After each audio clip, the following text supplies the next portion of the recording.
Assalamualaikum warahmatullahi wabarakatuh. Perkenalkan, nama saya Imam Zinovi Ahmad. Kami dari kelompok 6 izin untuk menyampaikan materi dari kami. Materi ini akan bertemakan hukum perdata yang terkelompok saya sendiri, Imam Zinovi Ahmad, dengan NIM 330-2022-0079 dan Solihati. Pada dasarnya, hukum dapat diberikan menjadi dua macam, yaitu hukum publik dan hukum perdata. Nah, hukum publik merupakan suatu ketentuan yang mengatur tentang kepentingan umum, sedangkan hukum perdata yaitu suatu ketentuan yang mengatur tentang kepentingan yang bersifat keperdataan. Nah, di sini para ahli mengartikan bahwa hukum perdata ialah suatu peraturan yang mengatur tentang hal-hal yang sangat esensial bagi kebebasan individu seperti seseorang dan keluarganya, hak milik dan perikatannya. Pengertian hukum perdata yang dipaparkan para ahli tersebut, kajian utamanya pada pengaturan tentang perlindungan antara orang yang satu dengan orang yang lain. Jadi, hukum perdata adalah keseluruhan kaidah-kaidah hukum, baik tertulis maupun tidak tertulis, yang mengatur hubungan antara subjek hukum satu dengan subjek hukum yang lain dalam hubungan kekeluargaan dan di dalam pergaulan kemasyarakatan. Yang selanjutnya, ruang lingkup hukum perdata. Ruang lingkup hukum perdata dapat berbentuk tertulis, meliputi seluruh peraturan-peraturan yang terdapat dalam KUH Perdata, KUHD beserta peraturan perundang-undang lainnya seperti hukum agraria, hukum adat, hukum Islam, serta hukum perburuhan. Dan dapat juga berbentuk tidak tertulis, meliputi seluruh peraturan-peraturan yang terdapat dalam KUH Perdata seperti hukum pribadi, hukum benda, hukum keluarga, hukum waris, hukum perikatan, serta hukum pembuktian. Izin meneruskan dari apa yang dijelaskan oleh Mbak Solihati. Kalau Mbak Solihati tadi menjelaskan tentang beberapa pengertian maupun ruang lingkup dari hukum perdata itu sendiri, selanjutnya saya akan menjelaskan suatu kasus yang nantinya akan kita analisis tentang kasus itu, apakah kasus itu termasuk dalam hukum perdata. Oke, langsung saja. Kasus ini bertemakan tentang sebuah perusahaan. Perusahaan ini bernama PT Indorayon, yang dulunya atau sekarang bernama PT Toba Plug Lestari. PT Indorayon ini beroperasi sejak 1980-an. Jadi waktu itu terbangunlah suatu PT di suatu daerah. Lalu tahun 1999 perusahaan tersebut ditutup karena berdasarkan rekomendasi dari Menteri Negara Lingkungan Hidup ketika itu dijabat oleh Sony Kerap. Alasannya, perusahaan tersebut terbukti telah mencemari dan membahayakan lingkungan. Ini salah satu konflik yang terjadi, yaitu PT itu membuat lingkungan di sekitarnya menjadi tercemar.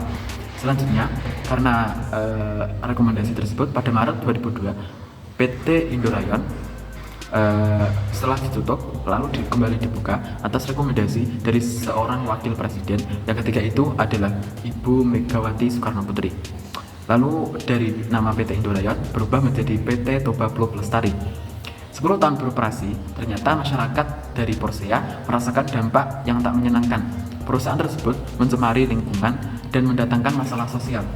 Misalnya konflik intimidasi aparat terhadap warga yang menolak PT Indorayon. Jadi agaknya para warga ini kayak merasa apa yang menjadi masalah 10 tahun yang lalu terjadi lagi karena adanya PT Indorayon ini. 10 tahun beroperasi juga mengakibatkan kualitas lingkungan yang buruk dan kesehatan masyarakat yang menurun. Selain itu, padi yang ada di sekitar PT itu menjadi terkontaminasi dengan indikasi padinya kosong dan tidak berisi. Masyarakat sekitar pun khawatir jika kejadian 10 tahun lalu terulang kembali. Lalu berdasarkan data di Puskesmas Porsea, jumlah penderita infeksi saluran pernapasan atas atau ISPA pada Januari 2001 mencapai 92 orang, pada Januari 2002 mencapai 103 orang, lalu jumlah itu meningkat pada 2003 yaitu 128 orang. Ini sangat signifikan gitu. Lalu analisis dari kasus tersebut, PT Indorayon merupakan perusahaan yang telah mencemari lingkungan hingga mengakibatkan dampak yang buruk bagi masyarakat sekitar dengan beberapa alasan tadi. Lalu perbuatannya juga melawan hukum meliputi beberapa hal. Nah, ini yang terkait dengan hukum yang kita sedang kita analisis, yaitu hukum perdata. Perbuatan yang bertentangan dengan kesusilaan, perbuatan yang bertentangan dengan kewajiban hukumnya sendiri, dan perbuatan yang bertentangan dengan kehati-hatian atau keharusan di dalam pergaulan masyarakat yang baik. Perbuatan melawan hukum memiliki 3 kategori. Pertama, perbuatan melawan hukum karena kesenjangan. Kedua, perbuatan melawan hukum karena kelalaian. Dan yang ketiga, perbuatan melawan hukum tanpa kesalahan atau tanpa kesengajaan dan kelalaian. Selain itu, perbuatan melawan hukum punya beberapa unsur. Unsur tersebut adanya perbuatan.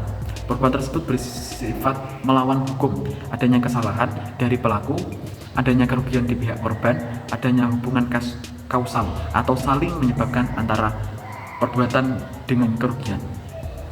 Jadi PT Indo Rayong tadi telah melakukan salah satu tindak pidana hukum yang masuk dalam lingkup hukum perdata. Kenapa? Karena perbuatannya atau perbuatan dari PT tersebut mengganggu hak-hak orang lain untuk hidup. Seperti yang dijelaskan oleh Mbak Senapati, bahwa salah satu pengertian dari hukum perdata adalah hukum yang mengatur antara hak dan kewajiban perseorangan. Jadi gimana caranya agar setiap orang itu memiliki hak dan memiliki kewajiban yang harus terpenuhi masing-masing gitu. Jangan sampai ada satu pihak atau pihak yang lain merampas hak tersebut dari suatu pihak yang lain. Oke, mungkin itu dari saya sangat kurang. Jadi saya mohon maaf apabila ada kekurangan. Wassalamualaikum warahmatullahi wabarakatuh.